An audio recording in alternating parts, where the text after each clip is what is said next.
Guimaras Electric Cooperative o kun Gimelco, kag Gimelco Youth Advocates Network o kun GIAN, nagtigayon sang The Next Gen Grid a Youth Reverse Mentorship Forum 2026 sang Hunyo 22, 2026 sa Gimelco Main Office sa San Miguel Hordan, Guimaras. Ang aktibidad ginhiwat bilang kabahin sa pagsaulog sang National General Managers Month sa pagpanguna sang Philippine Rural Electric Cooperatives Association o kun PhilReCA kag National Association of General Managers of Electric Cooperatives o kun NAGMEC. Ang forum ay tinutuyo nga pasanyugon ang partisipasyon sa mga pamatanon sa kooperatiba samtang nagahatag sang kahigayunan nga makapahayag sang ilang mga bag-ong idea, inisyatibo kapag laom sa electric cooperative. May 15 ka mga pamatanon ang napilian nga manging partisipante halin sa nagkalain-lain nga banwa sang Guimaras. Paagi sa mga interaktibo nga diskusyon, group workshops, kag reverse mentorship sessions, nakabaton sila sang mas madalong nga paghangop parte sa operasyon, serbisyo, kag paghangkat nga ginaatubang sang electric cooperative. Ginpresentar naman sang mga kabataan ang ila panan-awon parte sa paggamit sang teknolohiya sa operasyon sang co-op, mga bag-o nga trend sa komunikasyon, consumer engagement, kag mga inisyatibo nga angay maimplementar sa palabuton.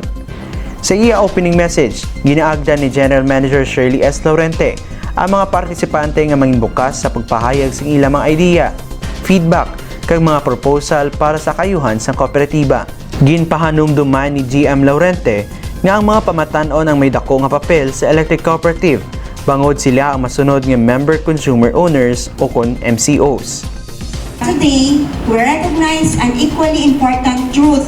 The future of our electric cooperatives will also be shaped by the ideas, creativity, and digital mindset of our young people. Sa amoy na siya ang aton gina-expect sa inyo today.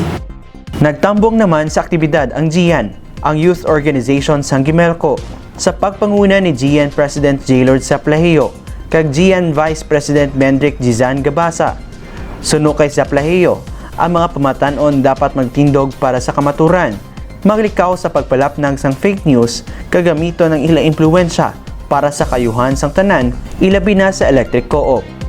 Sa mga kabataan, balangko kamo mga powerful kamo sa social media, you have your impact sa social media, so please help the cooperative na lang kung ano, ma-disseminate pala ang right information sa mga member consumer owners. And I do hope that hindi yung maging pang-plano, di yung maging pang-tugdakting, please i-apply natin in real life. Okay, let's help Gimelco combat fake news or whatever mga accusations against our cooperative. Isa sa mga aktibidad sa The Next Gen Grid, amo ang GM for a Day Leadership Immersion, kung sa diin napilian si Hannah Camille Tutanes sang Zaldivar Buenavista bilang Youth General Manager. Paagi sa strategic, immersive, kag critical shadowing activities, napakita kay Tutanes ang mga responsibilidad sang isa ka General Manager kag direkta niyan eksperyensyahan ang parte sa cooperative governance kag mga proseso sa pagdesisyon kaupod sa pagtuyoy ni GM Shirley Laurente. Sa iya feedbacking, nagpahayag si Tutanes ang iya pagpasalamat sa Gimelco. Dako naman ang iya pagdayaw kay GM Laurente sa bugat sininga responsibilidad sa electric cooperative. Pugali si Hannah Camille Tutanes from Zaldivar Buenavista, Guimaras, and thankful gid ko sa Gimelco for the opportunity nga I was the one nga na-chose man to be part of their forum today, and isa sa mga na-learn ko is like nabalaan namon kung ano gali ang mga ano sa co-op, within the co-op, like ang ilang mga rules kung nga abala may ang rason sa mga brand out kag with regards to institutional, technical, and ang experience ko for the day as general manager nga hindi basta-basta ang ulubrahon bilang isa ka GM, like the challenges, but na-appreciate ko kung gaano ka passionate si Ma'am Shirley sa iya nga ubra as a GM.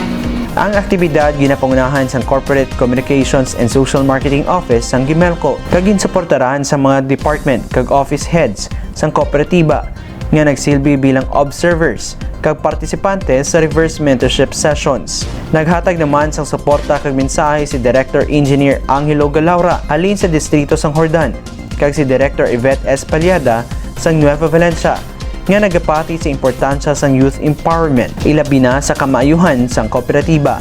Pinaagi sini nga forum naghatag ini kahayagunan para sa dialogo sa tunga sa mga pamatanon kag lideres sang kooperatiba. Nanging plataporma ini para sa inobasyon, kolaborasyon kag paghangkat sa kooperatiba nga magsanyog para sa masunod nga henerasyon. Para sa dugang impormasyon na hanungod sa atong kooperatiba, i-like ag follow ang Gimelco official Facebook page, facebook.com/Gimelco. Kaya masubscribe kay i-click ang notification bell sa Gimelco YouTube channel Gimelco RTV. Ini ang Gimelco Power View.